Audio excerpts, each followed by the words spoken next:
अस्सलाम वालेकुम नाजरीन, मैं फ़ात कायम खानी और आप देख रहे के न्यूज़। सिंध का पहला कॉलेज का वार्ड मुतारिफ़ कराया सिविल हॉस्पिटल हैदराबाद में। आज मैं यहाँ मौजूद हूँ। यहाँ पर डॉक्टरों से भी बात करते हैं, डॉक्टर कितनी सहूलत दे रहे हैं मरीज़ों को, और मरीज़ों से भी बात करते हैं यहाँ पर आकर आपको कितना फ़ायदा हो रहा है। यहाँ पे हम जो स्ट्रोक यूनिट है, हमारा वार्ड है सिविल हॉस्पिटल हैदराबाद में, जो नया इस्टेब्लिश हुआ है यहाँ पर। और हम यहाँ पर मरीज़ों को इंजेक्शन लगा रहे हैं, टीपीए इंजेक्शन जिसका नाम है, वो फालिज के मरीज़ों को लगा रहे हैं। अगर फालिज के मरीज़ हमारे पास 3 घंटे के अंदर, 3 साढ़े 3 घंटे के अंदर पहुँच जाते हैं, तो है ना, हम उनको ये इंजेक्शन लगाते हैं, जिसकी वजह से उनके जो फालिज की वजह से जो उनकी माजूरी होनी है उससे वो बच सकते हैं। जैसे कि आज हमने ना एक पेशेंट को यहाँ पर टीपीए इंजेक्शन अभी लगाया। तकरीबन हमारे पास ये पेशेंट 11 बजे हमारे पास आया था, और इनका हमने जल्दी में सीटी स्कैन करवाया, उसके साथ साथ एमआरआई भी करवाया, और उसमें है ना हमें पता चला कि इनको स्ट्रोक है।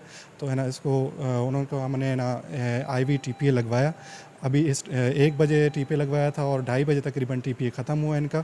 और इनकी जो पावर, जब ये यहाँ पर हमारे पास आए थे तब 0/5 थी, मतलब ये बिल्कुल अपना उल्टे हाथ और उल्टा पाँव उठा नहीं पा रहे थे।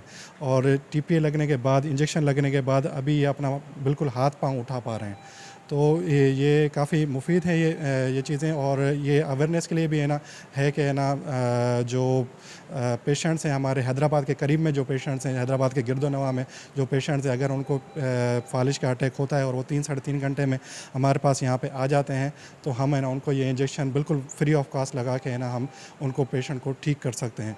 और ये इंजेक्शन अगर आप प्राइवेट जाके लगवाएंगे, जैसे दूसरे निजी अस्पतालों में लग रहा है ये इंजेक्शन, उधर अगर आप जाके लगवाते हैं तो ये 1 लाख रुपए तक के आपकी कॉस्ट सिर्फ इंजेक्शन की आती है।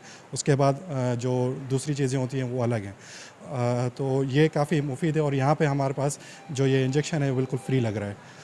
और इसके लिए हम है ना शुक्रगुज़ार हैं अपने हॉस्पिटल एडमिनिस्ट्रेशन का, अपनी यूनिवर्सिटी की एडमिनिस्ट्रेशन का, कि वो हमें ये मौका फराहम कर रही हैं, और हमें ना जो गरीब मरीज़ हैं उनकी ना खिदमत करने का मौका दे रही हैं। जब इनकी एक हाथ काम नहीं कर रहा था उल्टा, और उल्टा पाँव काम नहीं कर रहा था, और जो साइड है ये भी नहीं काम कर रही थी, अब अल्हम्दुलिल्लाह इन्हें एमआरआई भी कराई, सीटी स्कैन भी कराई, और तमाम स्टाफ ने अच्छा हमारे साथ रवैया किया।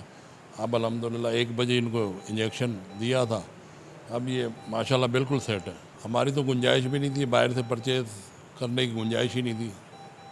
परचेज़ करते तो आपके सामने, ये तो अमीर आदमी कर सकता है, गरीब आदमी तो नहीं कर। आगे से अभी सही है।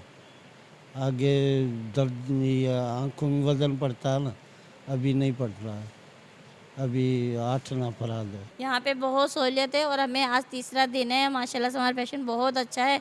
जब बोलना नहीं आता तो माशाल्लाह अब तो बोलने भी लग गए हमारा पेशेंट, और इंशाल्लाह कल शायद छुट्टी हो भी जाए। जब आई थी तो कंडीशन की ऐसी थी कि हाथ पैर इनका मूव नहीं कर रहा था। आज माशाल्लाह दूसरा तीसरा दिन है, तो इनकी मूवमेंट, बात और माशाल्लाह बहुत अच्छी तरीके से देखिए वो ट्रीटमेंट चल रही है इनकी, और इंशाल्लाह ताला अल्लाह ने बेहतर कर दो, इंशाल्लाह बेहतरी आ जाएगी इस सिंध में। और दूसरी बात, मैं सिंध गवर्नमेंट से ये कहना चाहता हूँ कि बिलावल साहब, ख़ास तौर पर पीपल्स पार्टी बिलावल साहब, कि आपको अल्लाह ताला ने एक चांस और दिया है, तो लिहाजा जिस तरह के डिपार्टमेंट ये अभी सिर्फ हैदराबाद के अंदर है, मैं चाहूँगा कि इस तरह के डिपार्टमेंट मज़ीद पूरे सिंध में, बल्कि आज पूरे पाकिस्तान में होने चाहिए। सिंध गवर्नमेंट के लिए ख़ास तौर तो, कि जिस तरह उनको पैकेज इनको दिया जाए, इनको जिस तरह की जो होती हैं इनकी उस तरह पूरा की जाए, पर इनको मज़ीद इस तरह के आइटम होने चाहिए मज़ीद पूरे सिंध भर के अंदर।